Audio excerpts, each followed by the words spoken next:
মঞ্চত উপস্থিত হৈছে আমাৰ মুখ্য অতিথিক আমি সমবেদনা মহিলা সমিতিৰ তৰফৰ পৰা জনাইছোঁ। আমাৰ সাংসদ 3 নং বৰপেটা নগৰ সমষ্টি তেখেতক মহিলা সমিতিৰ অনুৰোধ জনাইছোঁ।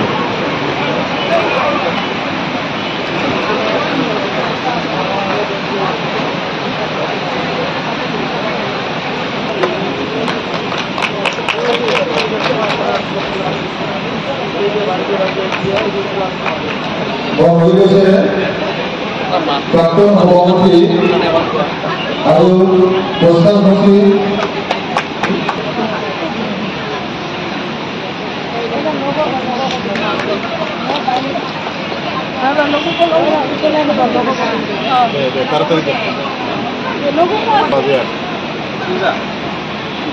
কেইবাটাও সংগঠন বিশেষকে নামেৰে গোট হিচাপে আক্ৰাসু অৰ্থাৎ কোচ ৰাজবংশী ছাত্ৰ সন্থা এই নামটো আসলতে এটা জোৰদাৰ নাম হব লাগিছিল আৰু আমাৰ সকলোৰে কাৰণে গ্ৰহণযোগ্য আৰু অতি জনপ্ৰিয় এটা সংগঠন হব লাগিছিল। কিন্তু কিছুদিনৰ পৰা এই বিষয়টো দেখা গ'ল যে গোট আক্ৰাসু অমুক গোট আক্ৰাসু তমুক গোট আক্ৰাসু ইটো গোট সিটো গোট ইত্যাদি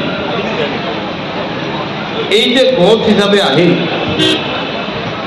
এই গোট হওয়ার কারণে আমি মানুহবিলাক ভাগ ভাগ হৈ গুচি গলো, আমি দুর্বল হলো। এইখন খেলপথাৰতে 2012 চন মানত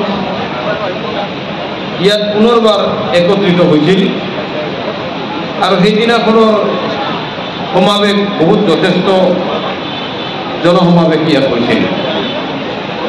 কিন্তু এই জনসমাৱেশৰ পিছত আমি পুনৰ ভাগ ভাগ হোৱা দেখা গ'ল। আক্ৰাসু ভাগ ভাগ হোৱাৰ ফলত দুৰ্বল অৰ্থাৎ দুৰ্বল সংগঠনত পৰিণত হ'ল আৰু এই দুৰ্বল সংগঠনৰ যোগেদি কোনো যুদ্ধ জিকিব পৰা সম্ভাৱনাটো নাথাকে।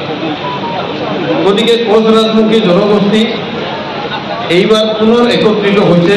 এইটো সুখবৰ যে আপোনালোকে মহামূল্যৱান সময় নষ্ট কৰি আজি ইয়াত হৈছে উপস্থিত হৈছে জাতিৰ হকে কাম কৰিম বুলি। তে মই ভাবোঁ নেতৃত্ব যোনে নিদিয়ক কিয় আমি সকলোৱে সন্মান সহকাৰে আদৰণি জনাই আমি একত্ৰিত হিচাপে যদি থাকিব পাৰোঁ তেনেহ'লে আমাৰ জাতিটো এটা কটকটীয়া একতাবদ্ধ থকা এটা জাতি হিচাপে আমি হয়তো চিনাকি দিব পাৰিম। মই এই কথাটোকে আশাবাদী যে আমাৰ মাজত প্ৰথমতে একতা, তাৰ পিছতহে বাকী। যদি আমি একত্ৰিত হ'ব পাৰোঁ, আমাৰ মাজত একতা থাকে, আমি যদি শক্তিবান হ'ব পাৰোঁ তেনেহ'লে কিন্তু বাকীখিনি কাম সহজ হৈ যাব, বাকী কাম সহজ হৈ যাব। মানুহ ইয়াত উপস্থিত হৈ আছে, এই সকলোবিলাকে তেওঁলোকে আমাৰ দেশৰ কাৰণে হ'লেও কিন্তু জাতিটোৰ কাৰণে আমাৰ যি ঐতিহাসিক কোচ ৰাজবংশী যে জনগোষ্ঠী এটা বুৰঞ্জী আছে।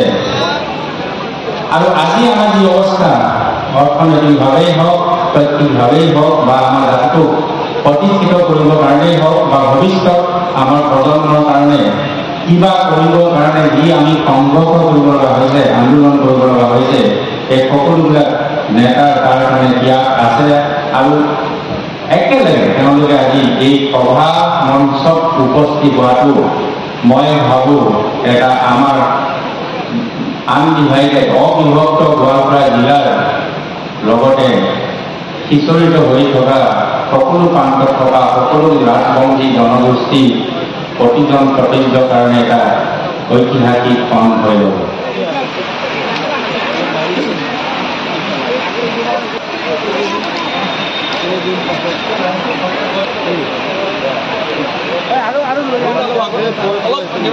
অলপ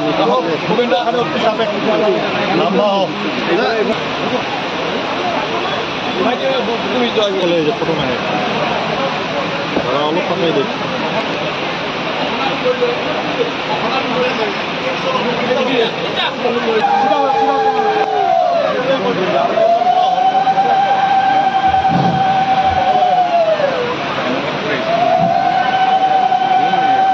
কাশ্মীৰ নামৰ স্মৃতি গ্ৰন্থ প্ৰকাশ কৰিছে মাননীয় দীপ্তিময় চৌধুৰী ডাঙৰীয়া আমাৰ প্ৰাক্তন বিধায়ক